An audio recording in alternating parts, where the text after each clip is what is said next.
This call is now being recorded. This call is now taking notes. इस पर सीधी 3 बार उनका उच्चारण उसके प्रार्थना।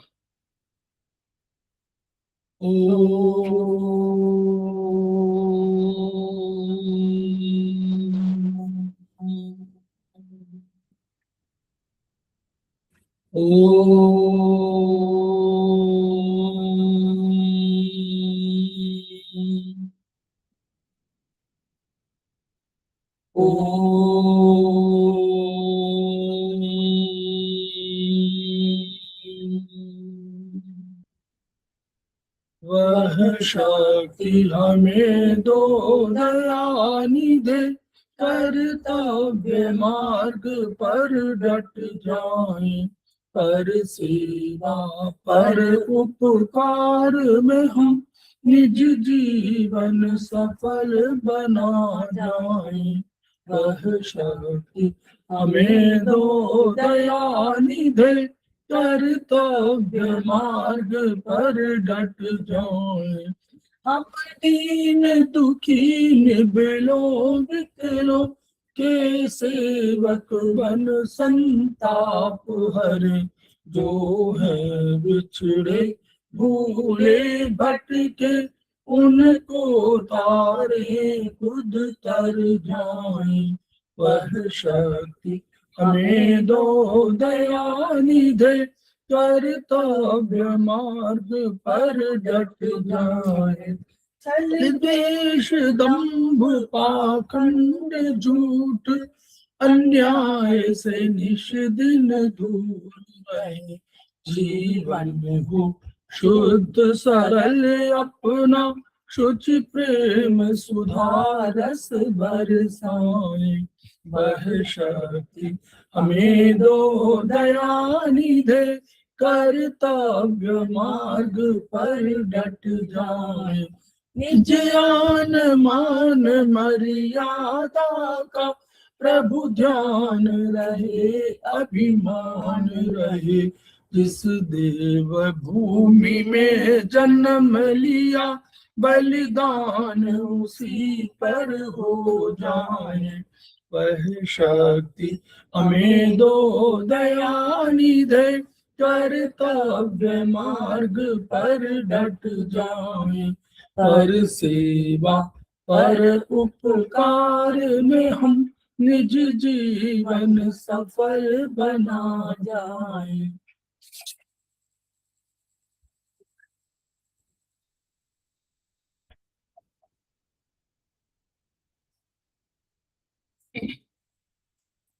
समवाय क्लासेस में आप सभी का स्वागत है। हमारे बीच में श्रीमती वर्षा श्रीवास्तव उपाध्यक्ष समवाय फाउंडेशन उपस्थित है, उनका स्वागत है। हमारे बीच में रेखा जी उपस्थित हैं, सीनियर थेरेपिस्ट हैं, उनका भी स्वागत है। हम लोग उनका भी स्वागत करेंगे जो जब कभी वीडियो ये पब्लिश होगा तो उस समय जो इसे देखेंगे और सुनेंगे उनका भी स्वागत है। हम लोग समवाय फाउंडेशन के सदस्य हैं और हम लोग एक्यूप्रेशर शोध प्रशिक्षण एवं उपचार संस्थान प्रयागराज से संबद्ध हैं। वहाँ की मनीषी ब्रह्मलीन MP खेमकर सर की ऋणी है, जिनकी वजह से संस्थान को यह शोहरत प्राप्त हुई है और हमारी इस एक्यूप्रेशर विधा को इतनी ख्याति और इतनी उन्नति मिली है। खेमकर सर के कुछ सपने हैं, उनके कुछ मोटो भी है। उनका मोटो है each one teach one, each one treat one, each one teach one. इसी को आपके माध्यम से जन जन जागरण अभियान के तहत सारे संसार में फैलाने का हमारा सपना है और हमें विश्वास है कि विधा जो अपेक्षाकृत कम खर्चीली है उसका लाभ केवल आपको ही नहीं मिलेगा, आपके घर परिवार पास पड़ोस इष्ट मित्र बंधु बांधवों को ही नहीं मिलेगा, वरन समस्त पीड़ित मानवता को मिलेगा। इसी विचार के साथ हम लोग आज की क्लास की शुरुआत करने जा रहे हैं। हम लोग सेमेस्टर 1 के टॉपिक हमारा है आज का BHB, basics of human body. जो एस्पस का कोर्स है उसमें 3 सब्जेक्ट हैं।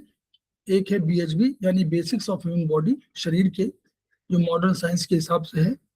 दूसरा है चाइनीज, जिसको हम लोग बोलते हैं ट्रेडिशनल चाइनीज एक्यूप्रेशर, TCM, तो ट्रेडिशनल चाइनीज मेडिसिन बोलते हैं उसको। वो मेडिसिन बोलते थे कि ये मेडिसिन हमारी है, तो ट्रेडिशनल चाइनीज मेडिसिन TCM के नाम से वो है। उसको हम लोग शॉर्ट में CA बोल देते हैं, यानी चाइनीज एक्यूप्रेशर। तीसरा कोर्स हमारा है आयुर्वेदिक एक्यूप्रेशर, जिसको हम लोग ए बोल देते हैं, आयुर्वेदिक एक्यूप्रेशर। वो on the basis of Chinese acupressure, जो हमारा आयुर्वेदिक कंसेप्ट है उसमें वात पित्त कफ का जो कंसेप्ट है उनके सिद्धांत पर, और जो द्रव्यों का कंसेप्ट है उसके आधार पर हम लोग एक्यूप्रेशर का ट्रीटमेंट करते हैं। तो ये 3 सब्जेक्ट पर हम लोग बात करते हैं। तो आज हम लोग बात करने जा रहे हैं होम्योस्टेसिस।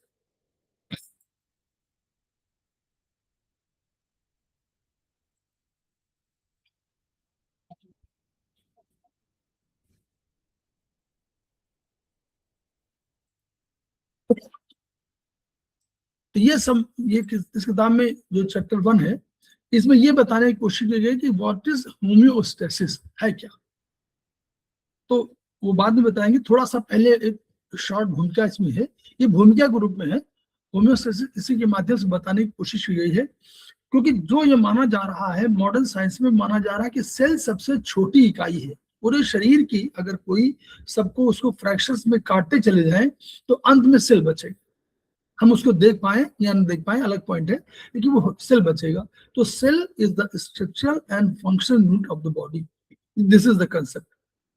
अब सेल, कई सेल मिलकर के टिश्यू बनाते हैं, कई टिश्यू मिलकर के ऑर्गन बनाते हैं, कई ऑर्गन मिलकर के एक सिस्टम बनाते हैं, और कई सिस्टम मिलकर एक शरीर की रचना करते हैं। तो ये शरीर हमारा ऐसे बना हुआ हमारा। तो सबसे पहला जो कंसेप्ट है, अगर एक सेल की बात करें तो वो केवल अमीबा है। तो अमीबा उसकी लाइफ स्टाइल को बताया गया कि अमीबा कहाँ रह रहा था। अमीबा रह रहा था समुद्री जल में। तो समुद्री जल में खारा है, उसमें तमाम कुछ मिनरल्स घुले हुए हैं। इनके बावजूद अमीबा उस वातावरण में रहने का आदी था। उसको जब उससे निकाला गया और कहा गया, सोचा गया कि इसको शुद्ध जल में रख दिया जाए, तो शुद्ध जल में जब रखा गया तो अमीबा का जो लाइफ स्टाइल था या जो लाइफ स्पैन था वो घटने लगा, बीमार पड़ने लगा, और उसकी जो लाइफ मान लीजिए कभी नहीं मान लीजिए मर रहा है, तो वो मरने लगा। यानी ये कंसेप्ट माना गया, वहीं से ये कंसेप्ट आया कि जो हमारे शरीर के अंदर का वातावरण है वो शरीर के बाहर के वातावरण के साथ कोई तादाद होना चाहिए। तो इसमें कहा गया कि एक सेल का प्राणी भी वही काम करता है जो हम लोग मल्टी सेलुलर ऑर्गेनिज्म हम लोग हैं, तो हम लोग भी वही काम करते हैं जो वो करता है। वो भी क्या करता है, वो भी रिस्पिरेशन माने वो भी सांस लेता है, वो भी डाइजेशन माने कोई जो खाता है उसको पाचन करता है, पचाता है, वो भी कुछ चीजें जो वेस्ट होती है उसको निकालता है जैसे हम लोग निकालते हैं, वो भी रिप्रोडक्शन करता है जैसे कि हम लोग मानव करते हैं। वो भी सेंसिटिव है, यानी हमारे पूरे सेंसिटिविटी क्या है कि हम पूरे वातावरण के हिसाब से अपने को एडजस्ट करने की कोशिश करते हैं। कोई हमको टच कर ले तो हम पीछे हटने की कोशिश करते हैं, गर्मी आ जाए तो हम कपड़े कम कर देते हैं, सर्दी आ जाए तो हम कपड़े अधिक पहन लेते हैं। ये जो सेंसिटिविटी है ये वातावरण को लेकर के, तो अमीबा भी यही करता है। यानी एक सेल का प्राणी भी वही कर रहा है जो हम लोग तमाम सेल, करोड़ों सेल से बने हमारा शरीर निर्मित है, हम भी वही काम करते हैं जो एक सेल वाला करता है। तो यानी ये कहा गया कि अमीबा के कोश द्रव्य, एक कंसेप्ट है सेल के अंदर, एक साइटोप्लाज्म, साइटो माने होता है सेल, प्लाज्म माने आप वो कंटेंट मान लीजिए जिसमें थोड़ा जेलिटिनस टाइप का कंटेंट हो। तो साइटोप्लाज्म के, अगर उसके साइटोप्लाज्म में कोई अनुपयोगी माने जो वेस्टिजियस प्रोडक्ट है अगर वो रह जाए तो उसका जीवन काल कम हो जाएगा। अगर वो 100 साल जीवित रहेगा या 200 साल, तो 200 साल वो 150 साल जीवित रहेगा। यानी ये कंसेप्ट है।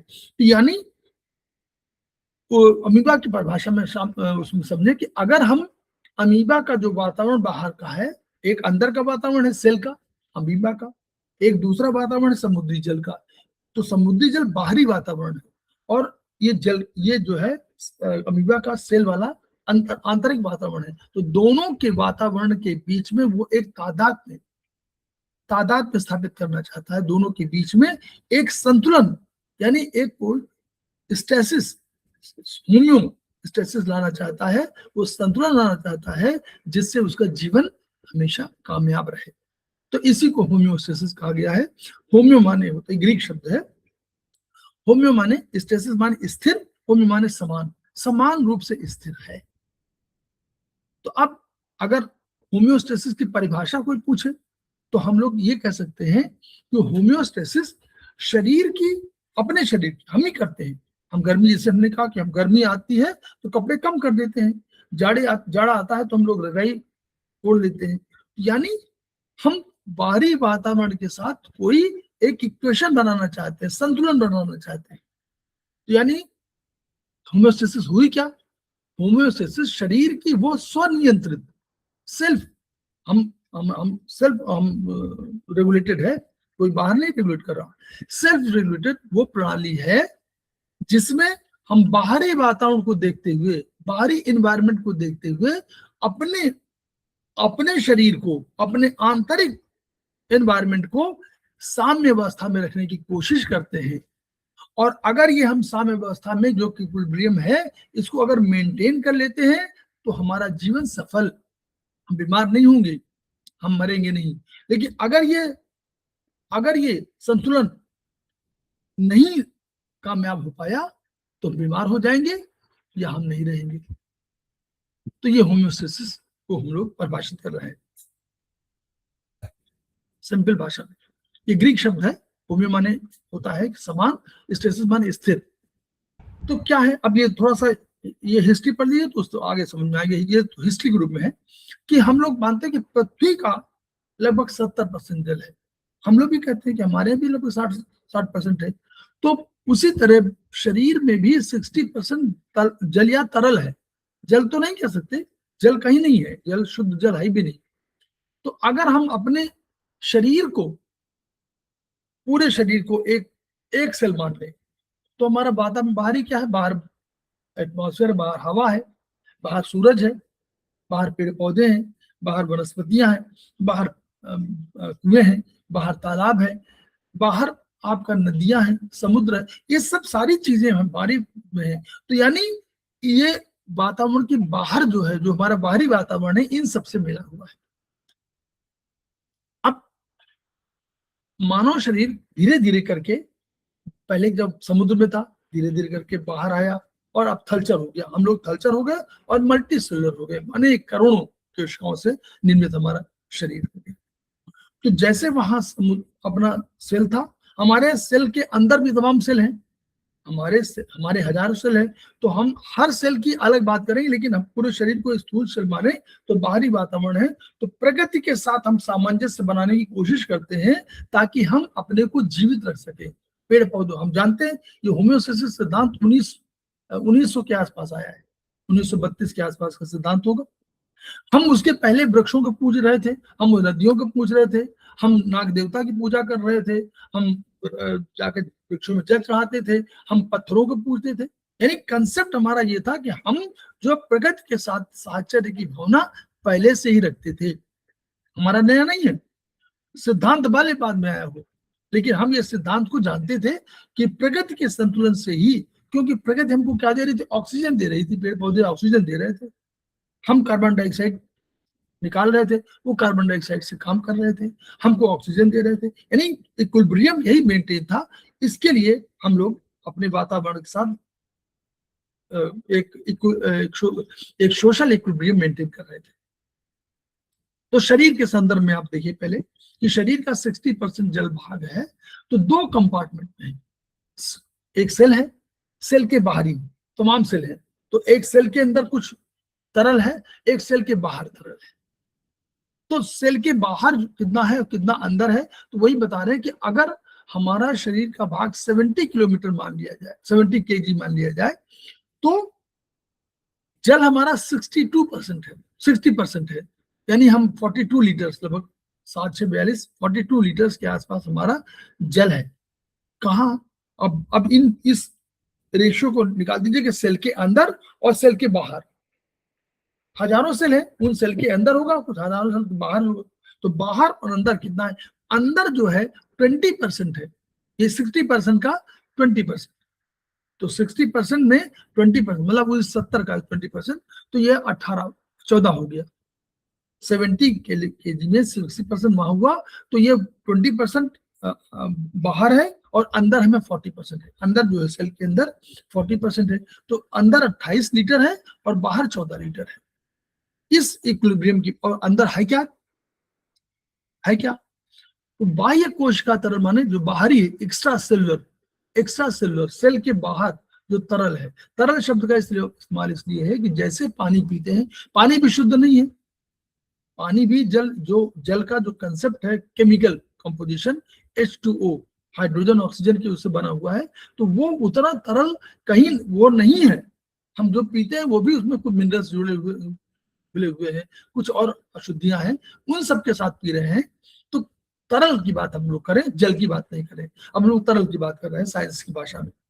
तो तरल में क्या है, ब्लड है, लिम्फ है, सेरेब्रोस्पाइनल फ्लूइड है जो हमारे ब्रेन में होता है, सेमिनल फ्लूइड है, हमारे पास जो एंडोक्राइनल ग्लैंड्स है उनका है, हमारा जो एंजाइम्स वगैरह वो है, सब है, नाक से जो निकलता है वो है, लैक्राइमल आंसू है, और यूरिन है, और साइनोवियल फ्लूइड है जो हमारे घुटनों वगैरह में होता है।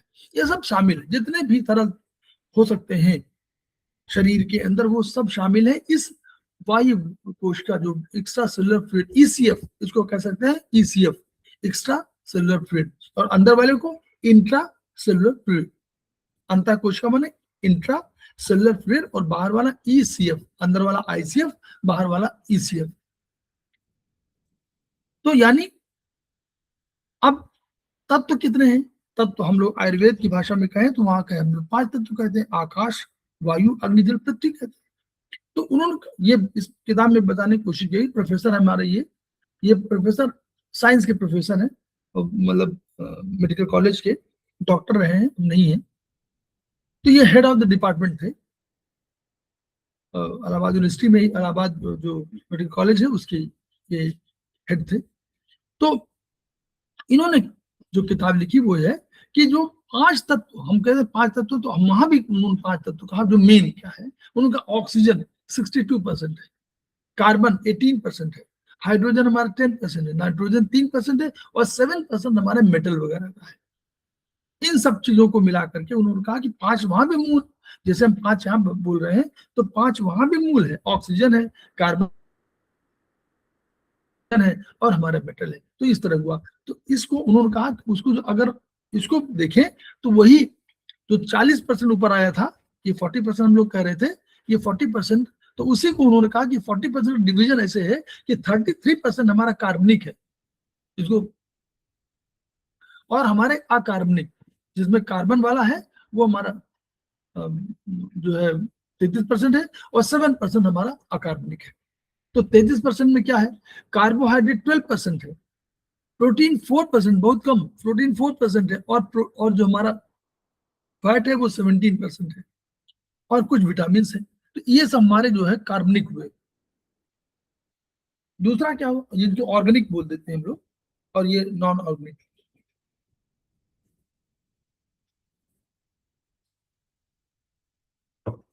तो कार्बोहाइड्रेट 12%, प्रोटीन 4%, फैट हमारा 17%, और कुछ हमारा विटामिन है।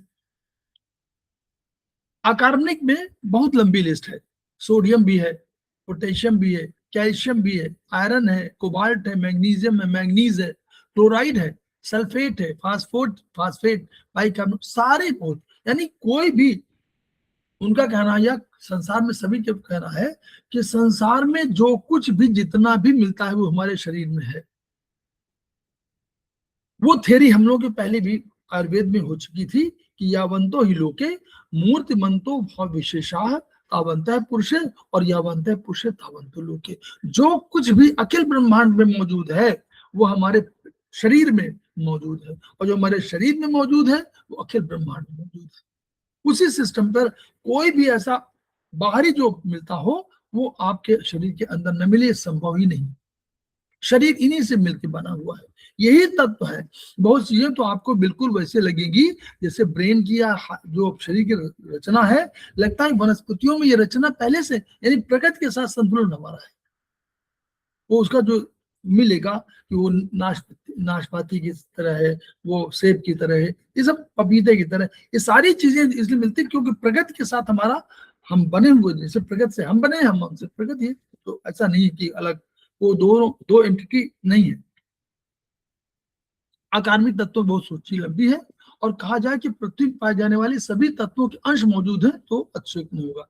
ठीक, अब इन तीनों का रोल क्या है, जो हम लोग कह रहे हैं कि प्रोटीन है, कार्बोहाइड्रेट है, तो प्रोटीन क्या करता है, प्रोटीन जो सेल है उसकी दीवारों की रचना करता है। कोई भी चीज सेल, कोई भी सेल होगा उसकी दीवारों की रचना करेगा। कैसे, जैसे हम लोग घर में बिल्डिंग मटेरियल बनाते हैं, हम लाते हैं सीमेंट, हम लाते हैं लोहा, हम लाते हैं बजरी, हम लाते हैं मोरल, हम लाते हैं गिट्टी, ये जो लाते हैं और उससे मकान बनाते हैं। तो जैसे मकान बनाने, तो मकान बनाने के लिए जो हमारा बिल्डिंग मटेरियल है वही हमारे प्रोटीन का काम करता है, प्रोटीन वही काम करता है। तो protein is the building material, इसको हम लोग मान रहे हैं। दूसरा क्या है, ग्लूकोज क्या है, जो कार्बोहाइड्रेट है, कार्बोहाइड्रेट वो हमको कन्वर्ट होके मिलता है ग्लूकोज में। तो ये शरीर का ईंधन है। ईंधन मान, जैसे हम लोग कहते हैं कि भाई बिना ईंधन के आप कोई चीज, चाहे आप लकड़ी यूज करें, चाहे कोयला यूज करें, चाहे आप गैस यूज करें, कोई यूज करेंगे ही तो ईंधन है, तो हमको ऊर्जा देगा, यानी भोजन देगा, तभी तो ऊर्जा होगी। तो यानी ये हमारा कार्बोहाइड्रेट क्या है, ये हमारा ऊर्जा देने के लिए एक ईंधन है, फ्यूल के रूप में यूज करते हैं। तो दो चीजें हो गई। अब तीसरा बचा हमारा फैट। तो फैट क्या है, ऊर्जा, जो ऊर्जा जिसकी हम जरूरत पड़ती है उसका संचित फिक्स डिपॉजिट है, असंचित भंडार है। तो यानी हम जब कभी जो चीज लेते हैं फैट, तो मान लीजिए आप नहीं हुआ तो उसको स्टोरेज कुछ कर लेता है, बस उतना है। अब स्टोरेज जो होता है, स्टोरेज हमारे स्टोर रूम है। तो दो चीजें, आकस्मिक परिस्थितियों में काम आएगा, इमरजेंसी पड़ी तो काम आ गया, यानी हम लोग जब व्रत रहे या हम लोग उपवास रहे तो ये चीज काम आती है। लेकिन अगर बहुत अधिक हम लोग फैट इकट्ठा कर लिया तो काला धन हो जाता है, ब्लैक मनी। जैसे ब्लैक मनी निकल नहीं पाता, मनी आपका बैंक डिपॉजिट में आपने रखा हुआ है 2-4 लाख रुपया, तो जब संकट कालीन आए तो निकाल लिया। लेकिन इतना रुपया रखा हुआ है कि आप उसका काला धन है, वही उसको कोई हिसाब किताब नहीं है, तो वो वही नष्ट हो जाता है।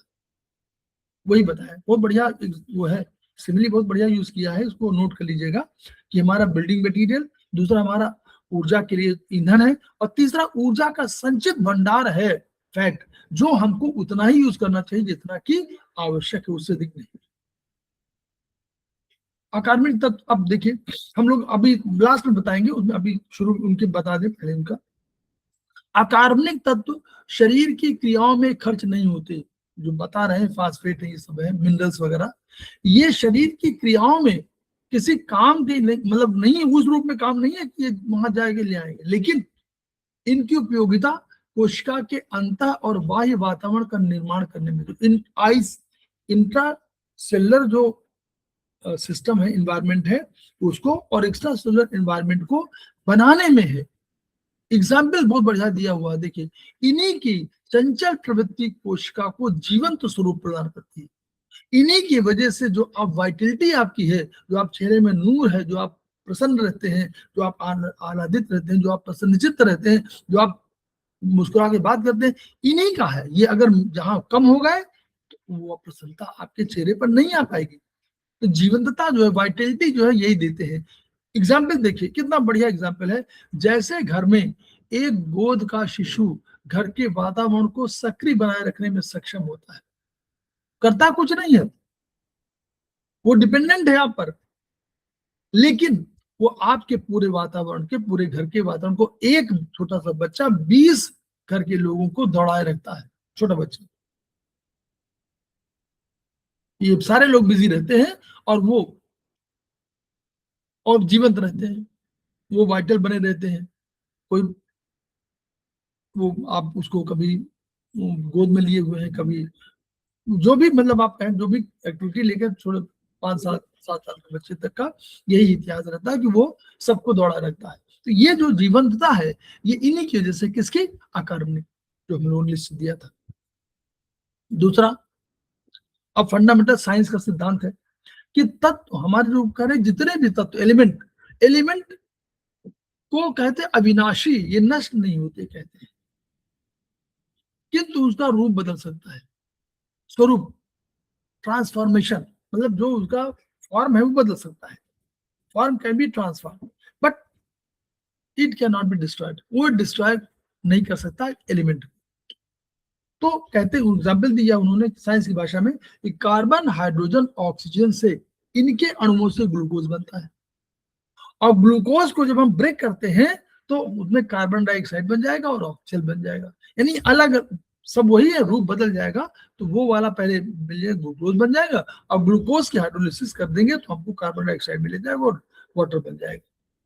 दूसरा, एक तो ये गुण है। दूसरा गुण क्या है,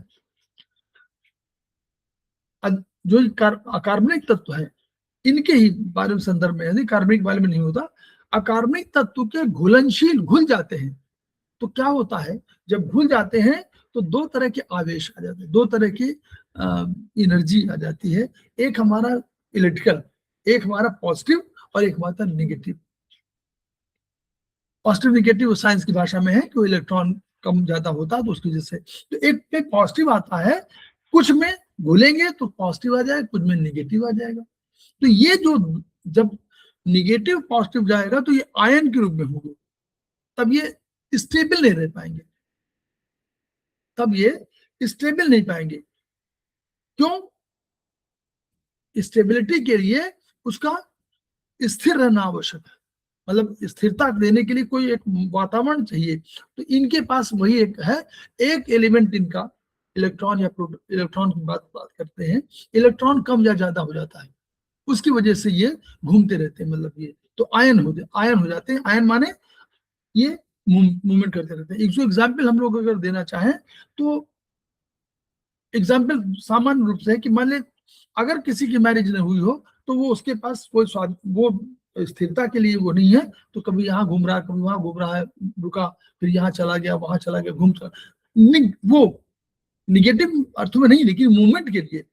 और यहाँ पर जो है वही चीज है कि जो आयन है तो वो हमेशा मूवमेंट में रहेगा, तो इसलिए वो अंधेरे कमरे में बंद व्यक्तियों की भांति लगातार चलते रहते हैं, बाहर निकलने की एंजाइटी होती है और आपस में कई बार टकराते भी हैं। This is said to be Brownian movement.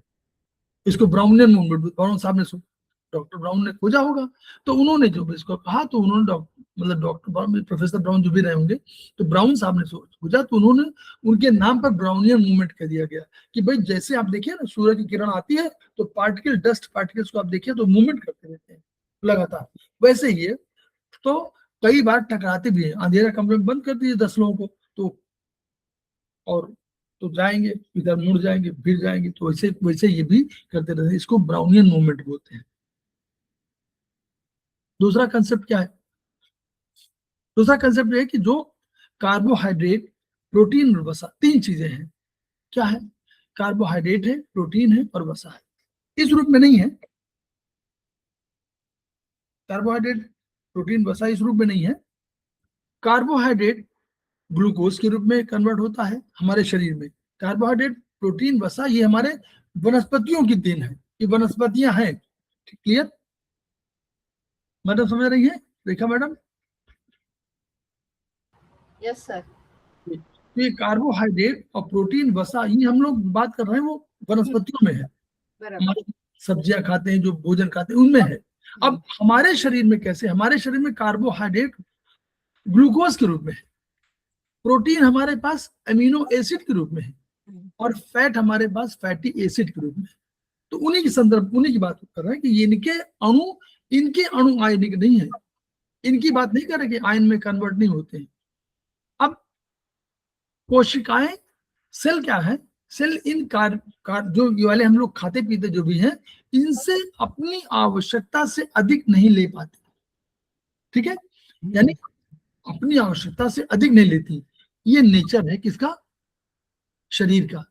जो हमारा शरीर जिससे बना है, हमारा नेचर क्या है? बहुत अधिक नहीं लेते हैं, लेने की प्रवृत्ति बहुत नहीं है। इसके अगेंस्ट में हम मन से क्या करते हैं? इसके अगेंस्ट में हम लोग क्या करते हैं? हम और संचय करना चाहते हैं। ब्राउन शरीर नहीं कह रहा है हम संचय करना चाहते हैं, ये भी खा ले, वो भी खा ले, शरीर नहीं कह रहा, क्योंकि उसके पास आवश्यकता से लेना नहीं चाहता वो। तो इनके भंडार गृह थोड़ा बहुत जो इकट्ठा करता है तो थोड़ा सा अलग अलग है, जहां शेष भाग संचित होता है। भाई आपने अधिक खा लिया है, कहीं इकट्ठा हो गया, प्रोटीन खा लिया इकट्ठा हो गया, कुछ निकल गया कुछ इकट्ठा हो गया, कार्बोहाइड्रेट दिखा लिया कुछ इकट्ठा हो गया निकल गया, वसा खा लिया निकल गया। लेकिन अगर इनको अधिक मात्रा में आप ले रहे हैं तो इनका कोई भंडार गृह हमारे पास है ही नहीं, कोई हमारे पास अलग से हमने किचन के अलावा कोई स्टोर रूम नहीं बना रखा है। तो ये थोड़ी मात्रा में तो हो सकता है, अधिक मात्रा में नहीं। अब क्या होता है, अकार्बनिक तत्व जो है हमने अभी बताया था कि वो आयनाइज्ड हो गए, कुछ पॉजिटिव और कुछ निगेटिव। तो क्या होता है कि सेल के बाहर है, सेल के बाहर है, तो इन्होंने क्या देखा कि ये जो है सेल के बाहर है, सेल के बाहर, और तो सेल के बाहर है और सेल के अंदर भी तो है। तो सेल के बाहर और अंदर दोनों तरफ से एक कोई चार्ज हो जाता है। तो क्या हो, बाहरी में पॉजिटिव आयन अधिक है, अंदर शरीर जो सेल के अंदर है निगेटिव आयन अधिक है। तो अंदर का वातावरण निगेटिव वाला है और बाहर का वातावरण पॉजिटिव वाला है, तो यूं दोनों एक दूसरे पर दबाव बनाते हैं, एक दूसरे पर दबाव बना रहते हैं। तो क्या होता है, दबाव से कुछ इधर से उधर जाते हैं, कुछ इधर, और शरीर के पोरस है ना, जैसे जैसे दरवाजे पे बाहर चारों तरफ दरवाजे के बाहर कोई आपके पास हो, अंदर से भी लोग निकलना चाहते हो घर के अंदर से और बाहर से भी आना चाहते हो, तो जितने जितने दरवाजे होंगे वहीं पे लोग इकट्ठा हो जाएंगे निकलने के लिए। जैसे सिनेमा हॉल में होता है, जितने दरवाजे होते हैं उनमें 10-10 लोग इकट्ठे हो जाएंगे, वैसे ही। और जब होगा तो कुछ लोग अंदर आ जाएंगे, कुछ जहां दरवाजा खुला थोड़ा सा आ गए। तो यहाँ चूंकि पोर्स होते हैं सेल के, वो खुले होते थोड़ा सा, परमेबिलिटी होती है, कुछ कुछ जा सकते हैं कुछ नहीं आ सकते। तो जहां से जो जा सकता है, वीआईपी जैसे देखिए वीआईपी गेट अलग होता है, उनका गेट अलग है, मंत्रियों का गेट अलग है, इनका सब गेट अलग है। तो ऐसे गेट बनाए जाते हैं। तो वैसे ही गेट है, तो इसमें तो आते जाते रहते हैं, इधर आए इधर आए, कुछ अंदर आ गए कुछ बाहर आ गए। तो ये हमेशा आपका इक्विलिब्रियम बैलेंस करने की कोशिश की जा रही है, ठीक है।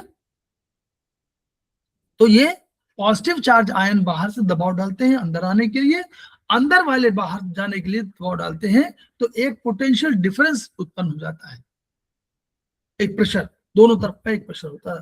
तो इससे इस प्रेशर से क्या होता है, जो हमारे नॉन ऑर्गेनिक एलिमेंट्स हैं वो हमारे अंदर बाहर होते रहते हैं। एग्जाम्पल देखिएगा, ये ठीक वैसे ही है जैसे दो भाइयों के बंटवारे में घर आंगन में दीवार खिंच गई और दीवार में मौजूद दरवाजे से बच्चे एक दूसरे के घर में आ जा रहे हैं, किंतु ये बच्चे एक समय में एक घर में संख्या निश्चित बनाए रखते हैं। 12 बच्चे 13 बच्चे हैं, 6 इधर आ गए 7 उधर चले गए, फिर इधर 5 आ गए 7 उधर चले गए 8 चले गए, फिर यहाँ 4 हो गए। लेकिन एक समय में एक मोर और लेस लगभग बराबर रहते हैं। ऐसा जब भी कभी हो जाए कि बच्चा एक बच्चा भी इसमें नहीं है, सारे बच्चे 13 बच्चे बाहर हैं, प्रॉब्लम हो जाएगी, या 13 बच्चे घर के अंदर हैं तो प्रॉब्लम हो जाएगी, ये बात कर रहे हैं। तो एक घर में निश्चित संख्या बनाए रखते हैं ताकि किसी परिवार का होम्योस्टेसिस बिगड़ने न पाए, क्योंकि उनको जीवंत होने के लिए चाहिए ना। वो कोई बच्चा नहीं होगा घर में, दूसरे सारे 13 बच्चे होंगे तो उसका घर का माहौल बड़ा हंसी खुशी की बात आ रही है, इनके बड़ी मायूसी है, तो नेचुरल प्रॉब्लम हो जाएगी। तो यही है कि यही नियम सेल मेम्ब्रेन के दोनों ओर के आयनों पर भी लागू होता है। इसे कहते हैं डोनेंस इक्विलिब्रियम। डोनेंस सामने खोजा, उनका इक्विलिब्रियम मेंटेन करना है, यही मेंटेन करना है सेल के अंदर। याद करिए, अगर सेल बीमार तो सब बीमार, अगर सेल बीमार नहीं तो ये बीमार नहीं। तो सिस्टम में कह रहा है कि जो एक्स्ट्रा सेलुलर फ्लूइड और अंदर और बाहर में जो आयन है, इन सब के समस्त अपनी मशीनें जो है हमारी होम्योस्टेटिक मशीनें शरीर में ऐसा है करते, जब भी कभी ऐसा होता है तो सेल को अंदर बाहर, वो आयन को अंदर बाहर आने की कोशिश करते हैं, करा दें। और अगर ये मेंटेन हम लोग कर रहे हैं तो हम स्वस्थ बने रह रहे हैं, और अगर हम लोगों ने मेंटेन नहीं कर पाए किन्हीं कारणों से, तो क्या होगा, होम्योस्टेटिक मैकेनिज्म फेल हो जाएंगी, और तब क्या हो जाएगा कि शरीर अस्वस्थ हो जाएगा। एक मिनट, बेल बज रही, मैं आती हूँ खोल के, एक मिनट।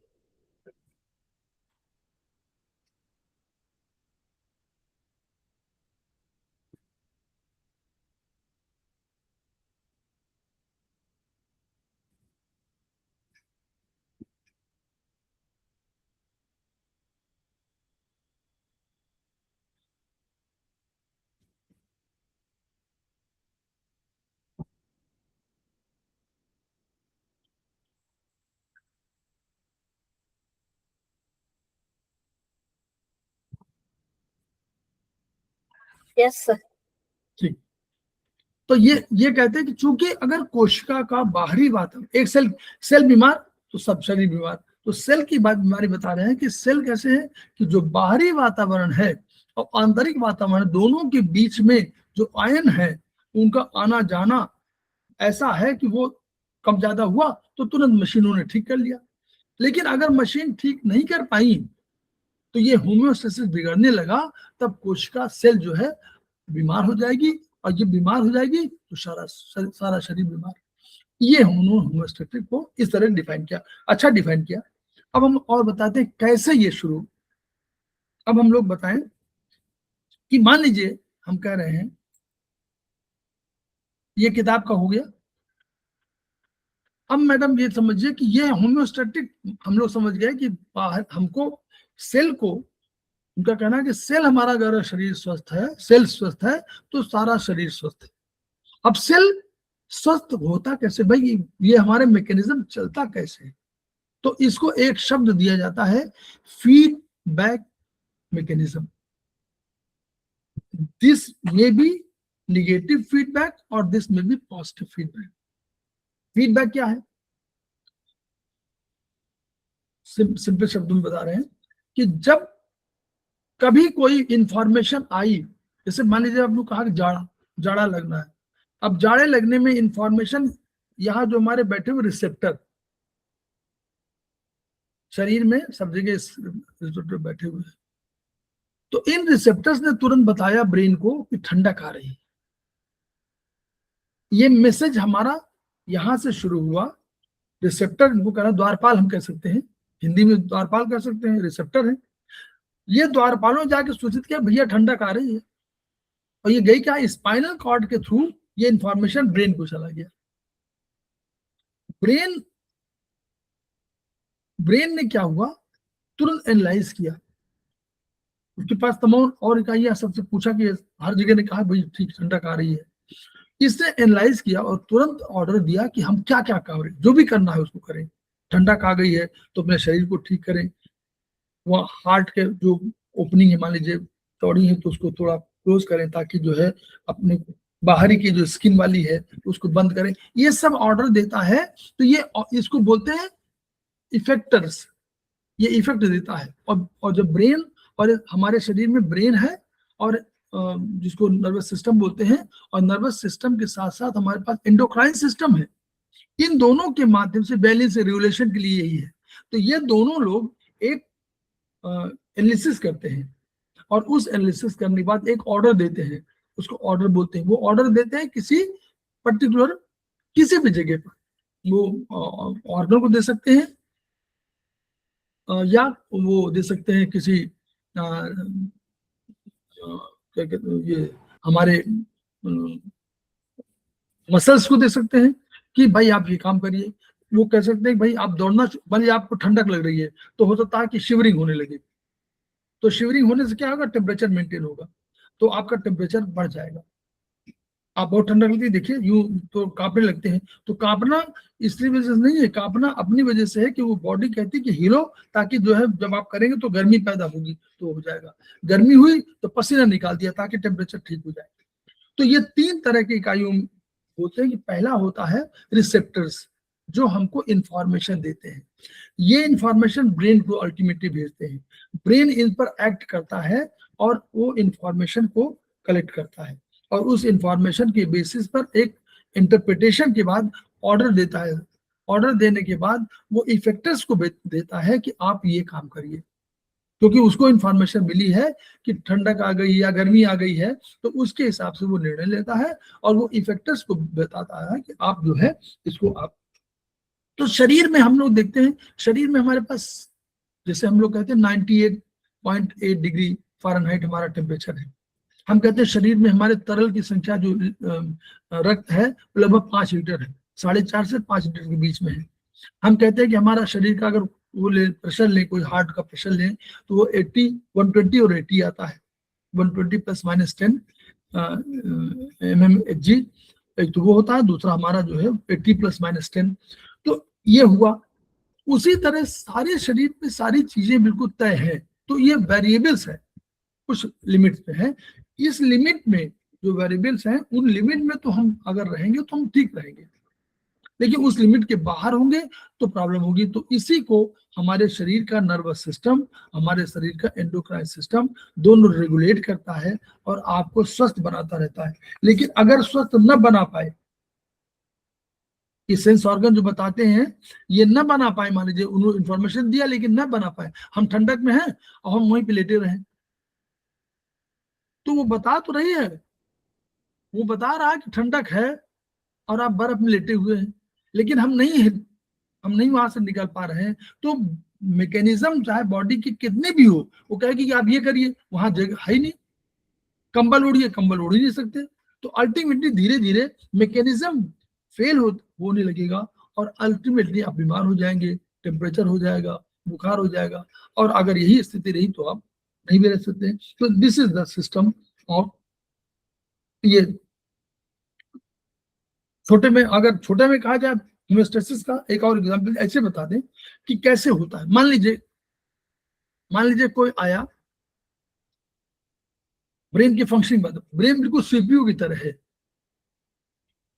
यहां पर हमारे सब बैठे हुए हैं रिसेप्टर्स, सब स्किन में। यहां किसी ने टच किया, कोई आया इसने टच किया,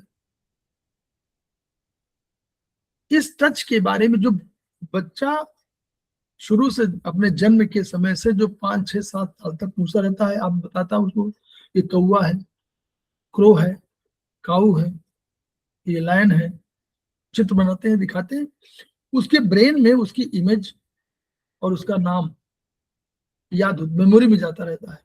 वो समझता है कि शेर इस तरह का होगा, गाय इस तरह की होगी, कौवा इस तरह का होगा, मोर इस तरह का होगा, सबकी आकृति बना सीख रहा। ये हमारे दादा है, ये चाचा है, ये ताऊ है, ये बाबा है, सारी इंफॉर्मेशन आप दे रहे हैं उसको, ये उसको ब्रेन है, ये सिखा रहे हैं उसको ब्रेन मेमोरी में डाल रहा है।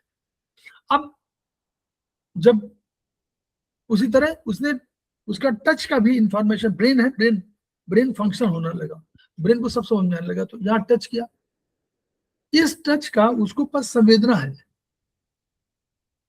ब्रेन उसने भेजा ये मैसेज यहां से स्पाइनल कॉर्ड के थ्रू गया और ये ब्रेन को पहुंचा कि समवन हैज टच्ड मी।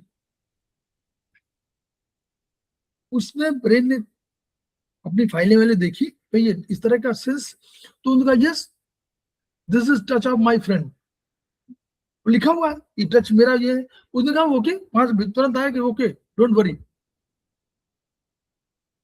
तो रिएक्शन कुछ नहीं हुआ। अब ये टच उसके फ्रेंड का नहीं है और ही और शी फील्स कि इट इज बैड टच, ये टच इंफॉर्मेशन गई ब्रेन को, एनालाइज हुआ, ब्रेन ने कहा ऐसा टच तो था ही नहीं, ऐसा टच किसी फ्रेंड का नहीं है, एंड वो सेंस भी बता रहा है कि this is not good touch. उसने तुरंत कहा कि जस्ट, अब वहां से ऑर्डर आया, उसने क्या पूछा फिर, एक और सेरेबेलम हमारे पास, ये ब्रेन की बात कर रहे थे, अब सेरेबेलम एक है, ये सेरेब्रम, हम लोग ब्रेन जहां बात कर रहे हैं सेरेब्रम की बात कर रहे थे, ब्रह्म CEREBRUM। अब नाउ ब्रेन का एक और पार्ट है सेरेबेलम, जो बैलेंसिंग काम करता है, जो पोस्चर मेंटेन करता है, जो आपका क्या कहते हैं, आपका वातावरण में स्थिति क्या है ये बताता है। उसने तुरंत पूछा कि हमारे शरीर की पोजीशन कैसी है, पोस्चर। उसने कहा हम तो बैठे हुए हैं, तो उसने तुरंत कहा कि यस खड़े हो, वहां से ऑर्डर जाएगा सेरेबेलम को कि आप अपने खड़े करिए बॉडी को। फिर उसको कहेगा कि आप जो है, फिर उसको बोले, ऑर्डर कोई देगा कि लेफ्ट पैर ऊपर हटाइए, या बता रहा है ना कि हमारा बायां पैर, हम बैठे हुए तो बायां पैर बाहर हटाइए करिए। फिर हाथ से कहेगा कि हाथ को ऑर्डर रहेगा कि जस्ट स्लैप हिम और हर, जो भी। तो ये जो ऑर्डर आया, तो वो इंफॉर्मेशन गई सेरेबेलम के थ्रू गई, और वो उसको स्लैप कर दिया। और स्लैप करने के बाद, अगर मान लीजिए स्लैप करने के पहले वो भाग गया, तो भी सेरेबेलम बताएगा कि वो हमने एक्शन तो करना चाहा था, लेकिन इस एक्शन के पहले ही वो चला गया। तो इसकी इंफॉर्मेशन जाके फिर ब्रेन को जाएगी कि वो मैंने काम तो पूरा, संकट टल गया, कुछ बात नहीं है, लेकिन वो ये सारी यही मैकेनिज्म है, सारी मैकेनिज्म इस तरह की होती है। तो ये फीडबैक मैकेनिज्म है। पॉजिटिव है, कुछ निगेटिव है। पॉजिटिव माने निगेटिव ये है कि भाई बहुत अधिक बढ़ रहा है तो उनका रोको। पॉजिटिव ये कि नहीं, और बढ़ाओ, और प्रेशर बढ़ाओ, और प्रेशर बढ़ाओ। ये केवल एक दो मामले में होता है, जैसे लेबर के मामले में होता है इस तरह का, ब्लड क्लॉटिंग के मामले में भी होता है कभी, और अधिकांशतः 80% निगेटिव फीडबैक होते हैं कि कोई आपका एंडोक्राइन सिस्टम बढ़ा रहा है, तो कहते हैं कि भाई हमारा इतना LH हो गया, FSH हो गया, जो भी होगा, तो उसने कहा रोको, अब अधिक मत करो, क्योंकि अब नहीं। तो दिस इज ये होम्योस्टेसिस है, इस तरह हम लोग को समझना है।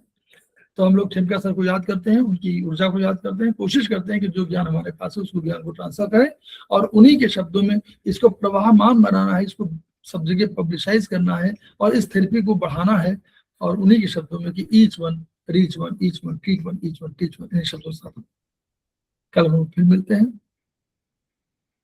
कल दूसरा चैप्टर होगा, फिर हम लोग